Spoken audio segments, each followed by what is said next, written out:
Próximo passo do projeto é fazer o estabelecimento das zonas de pressão.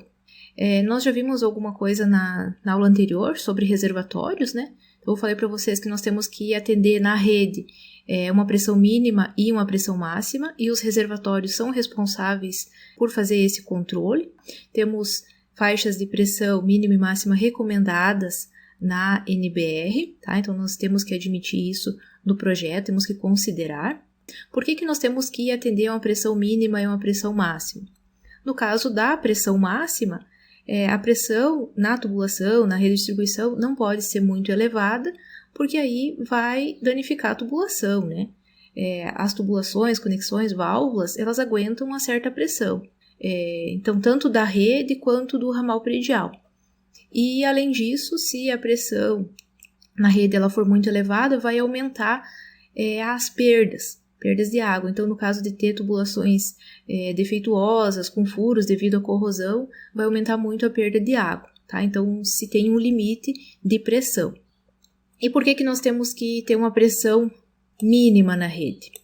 Para que a água, né, disponibilizada na rede consiga chegar até as nossas casas, até os nossos reservatórios, as nossas caixas d'água, tá? Então, se considera que essa água tem que chegar até o reservatório superior de um prédio de até 2 pavimentos, tá? Quando, no caso de prédios maiores, aí tem que ter um reservatório inferior que vai fazer o bombeamento para o reservatório superior, tá? Então, no mínimo, a pressão tem que ser de 10 metros de coluna d'água, tá? Que se considera que com essa pressão, a água disponibilizada na rede vai conseguir chegar no reservatório que está localizado superior, né, num prédio de até 2 pavimentos. Então, se considera que além desse desnível, né, também tenha perdas de carga no ramal predial, e além disso pode ser que essa estrutura, essa casa, né, esse prédio, esteja localizado numa cota mais elevada em relação à rua, tá? Então, por isso,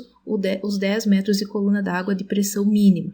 Então, temos que atender a uma pressão dinâmica mínima e a uma pressão estática máxima. O que quer dizer cada uma delas?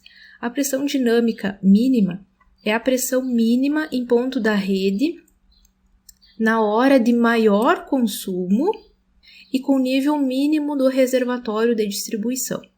Então, essa pressão tem que ser de 10 metros de coluna d'água. E a pressão estática máxima é a pressão máxima na rede sob condição de consumo nulo e com ocorrência de nível máximo de água no reservatório. Então, para vocês lembrarem, pressão estática, consumo nulo, e dinâmica, quando tem consumo. Esses são os valores de pressão estática máxima e pressão dinâmica mínima recomendados, até pela NBR 12218, só que ela admite que esses valores superiores à máxima e também inferior à mínima podem ser aceitos, mas que devem ser justificados técnica e economicamente. Claro que isso deve ser uma exceção, tá? Na maior parte da rede, esses limites devem ser considerados. Então, aqui é o trecho que está na NBR 12218. A pressão estática máxima nas tubulações distribuidoras deve ser 400 kPa, podendo chegar a 500 kPa, em regiões com topografia acidentada, tá? E a pressão dinâmica mínima tem que ser de 100 kPa, né, 10 metros de coluna d'água, e ser referenciada ao nível do terreno. E aí tem uma nota que sempre que possível deve-se adotar pressões estáticas entre 250 kPa e 300 kPa com o objetivo de diminuir as perdas reais.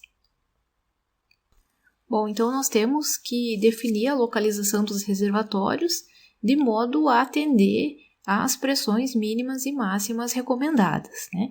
Então temos que observar essa localização. Então, geralmente, vamos colocar o reservatório num ponto mais elevado do terreno, né? Tem que verificar se tem terreno disponível para essa finalidade. É ideal que os reservatórios também fiquem o mais próximo possível dos locais de consumo. E nós vamos adotar uma ou mais zonas de pressão conforme a necessidade. Aí, como é que a gente faz isso? Se a diferença entre a maior e a menor cota altimétrica for inferior a 40 metros, haverá apenas uma zona de pressão. Então, nós vamos analisar a planta topográfica, né? De preferência, essa planta deve conter curvas de nível de metro em metro. Vamos ver essa diferença entre a maior e a menor. Se tiver essa diferença for inferior a 40 metros, nós vamos adotar somente uma zona de pressão. Como, por exemplo, aqui nessa figura, né? Vejam que aqui tem um reservatório apoiado e esse reservatório, então, apoiado, ele consegue abastecer residências, né, locais de consumo localizados nessa faixa, ó, entre B e C, porque aqui nesse local onde está o mouse aqui, se consegue uma pressão mínima de 10 metros de coluna d'água e aqui 50 metros de coluna d'água, tá? Então, se essa diferença entre cotas altimétricas for maior, aí haverá mais que uma zona de pressão. Só que isso, pessoal, não é regra. Por exemplo, pode ser que nesse caso aqui tenha residências localizadas nessa faixa aqui, ó, mais próximas desse reservatório apoiado. E aí, nesse caso, esse reservatório vai conseguir atender com pressão adequada essas residências localizadas aqui? Não, né? Então, nesse caso, aí precisaria de um reservatório elevado junto ao apoiado, para que esse reservatório elevado atenda a essa região e o reservatório apoiado atenda a essa outra área, tá? Porque se o reservatório elevado ficar responsável por atender toda essa área, aí a pressão máxima que vai ultrapassar os 50 metros de coluna d'água recomendados. Então, é isso que nós temos que observar. Essa análise, agora nós vamos fazer um exemplo, vai ficar mais fácil de entender, tá ok? O importante é observar que o estabelecimento das zonas de pressão não é um simples problema matemático, não é somente reduzir, fazer a diferença entre a maior e a menor cota altimétrica, tá? Tem que avaliar toda essa situação, verificar onde estão as residências, onde estão os locais de consumo, tá? Em toda a área você tem que, de preferência, atender a essas pressões máximas e mínimas. Ou então, a rede de distribuição poderá ser subdividida em tantas zonas de pressão quanto for necessário, né, para atender às condições de pressão impostas pela NBR 12218. A localização do reservatório se faz em função das zonas de pressão e, para isso, nós temos que examinar a topografia, né, com base na planta topográfica, curvas de nível, e analisar os centros de consumo, tá? Principalmente esse, entre outros fatores. Além disso, trechos de condutos principais, que nós já vamos ver o que são esses condutos principais da rede de distribuição, né, que não abastecem consumidores diretamente ou tubulações secundárias, não estão sujeitos aos limites de pressão estabelecidos em norma, mas devem ser verificados também quanto à estabilidade estrutural e à segurança sanitária. Depois nós vamos ver melhor sobre esses condutos principais. Bom, agora eu quero que vocês analisem essa planta topográfica, eu acho que vai dar para visualizar. Vejam que tem as ruas, tem uma praça aqui, tem as curvas de nível, e eu quero que vocês pensem em quantas zonas de pressão essa área pode ser dividida, e onde que se localizaria, nesse caso, o reservatório, né? E se esse reservatório ou esses reservatórios, né, serão apoiados ou elevados, tá? Você vai ter uma, duas zonas de pressão ou mais zonas de pressão, tá? Então, acho que vocês conseguem verificar aqui, fazer a diferença entre a cota altimétrica mais elevada e a mais baixa e fazer essa análise. Então, vou pedir que vocês agora deem uma pausa nesse vídeo e façam essa análise. Aí, depois, em seguida, vem a explicação. Bom, imagino que vocês tenham conseguido fazer essa análise, né, identificado a maior cota e a menor cota. Então, a maior cota, ela fica 846 metros, então fica na praça. E a menor cota altimétrica seria 818 metros, fica aqui nessa rua, é a rua 4, não sei se vocês conseguem ver, mas essa aqui seria a rua 2, 3, 4 e 5. Bom, então, se a gente fizer a diferença entre 846 e 818, nós obtemos 28 metros. Então, essa diferença entre cotas é inferior a 40 metros. Então, nós podemos concluir que seria suficiente para esse local adotar somente uma zona de pressão, correto? Bom, então, a partir disso, nós podemos analisar algumas possibilidades. Primeira possibilidade, né? Então, uma zona de pressão apenas com um reservatório apoiado localizado na cota 846, então aqui na praça. Com essa alternativa, nós conseguiremos abastecer adequadamente essa população, essa área, no caso de não ter população nessa área em torno do reservatório, se a gente utilizar, no caso, esse reservatório apoiado. Então, se nessa área toda aqui, até a cota 835 aproximadamente, não tiver população, não tiver centros de consumo, aí tá ok, nós podemos abastecer a área com somente um reservatório apoiado. Agora, no caso de ter população nessa área em torno do reservatório, então dessa cota aqui para cima, então essa população aqui não poderia ser atendida com somente um reservatório apoiado, porque aí não se teria na rede a pressão mínima recomendada de 10 metros de coluna d'água. Tá? Então, qual que é a possibilidade nesse caso? Tem mais de uma possibilidade. Tá? A primeira opção é continuar com apenas uma zona de pressão com um reservatório elevado para atender toda essa população. Então, ao invés de usar um reservatório apoiado, utilizaria um único reservatório elevado. Então, esse reservatório elevado conseguiria atender toda essa população com pressões recomendadas entre a mínima e a máxima, de 10 a 50 metros de coluna d'água. A segunda opção é dividir essa área em duas zonas de pressão. Aí, nesse caso, se colocaria um reservatório elevado junto com um reservatório apoiado.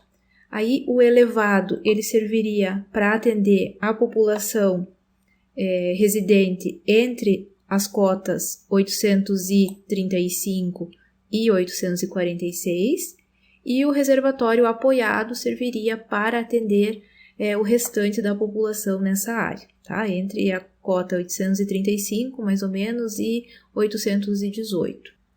Bom, então nós temos três possibilidades, né? Qual que seria a melhor das alternativas? Não existe regra, né, pessoal? Tem que avaliar caso a caso. Vocês viram que não é somente um problema matemático, né, de fazer a diferença entre a maior e menor cota para decidir quantas zonas de pressão e o posicionamento dos reservatórios, né, se vai ser só apoiado, se vai ter apoiado e elevado ou ainda somente um elevado. No caso de pequenas comunidades, normalmente quando esse reservatório deve ter volume bem reduzido, muitas vezes é mais vantajoso utilizar somente um reservatório elevado, quando for necessário o reservatório elevado.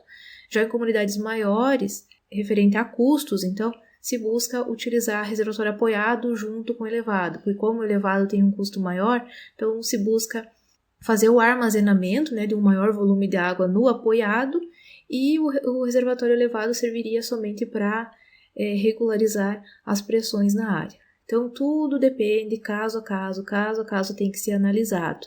Então, vejam que não depende somente da avaliação da planta topográfica, depende de verificar os locais de consumo, né? Onde tem população que deve ser atendida ao longo do período de projeto. Né? Pode ser que hoje não está prevista ocupação dessa área em torno do onde vai ficar o reservatório, mas pode ser que no futuro se tenha, aí vai ser necessário uma ampliação, pode ser que já tenha que prever isso no projeto. Então aqui é o que eu falava para vocês, né, no caso de pequenas comunidades, então se objetiva reduzir custos. Então no caso de pequenas comunidades ou áreas com populações reduzidas, inferior a 5.000 habitantes, em que tem-se condições topográficas onde exista somente uma zona de pressão, né, e que é necessário o reservatório elevado, o que se faz, né?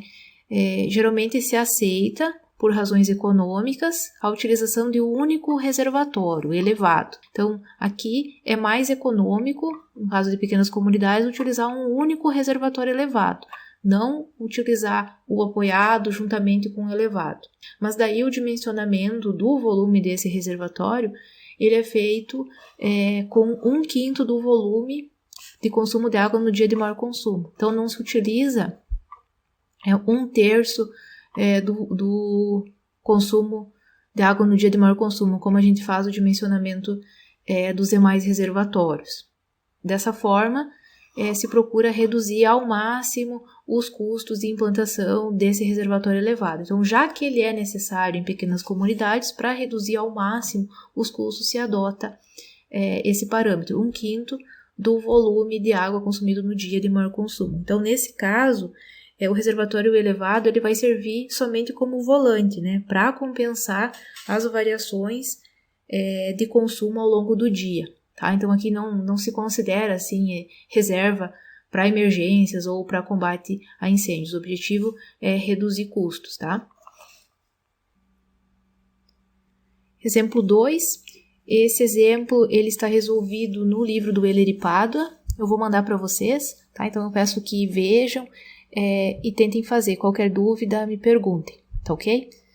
Esses são os passos da resolução, né? Calcula a população de projeto, as vazões de projeto, volumes no dia de maior consumo, os volumes de reservação necessários e o volume dos reservatórios, né, apoiado e elevado.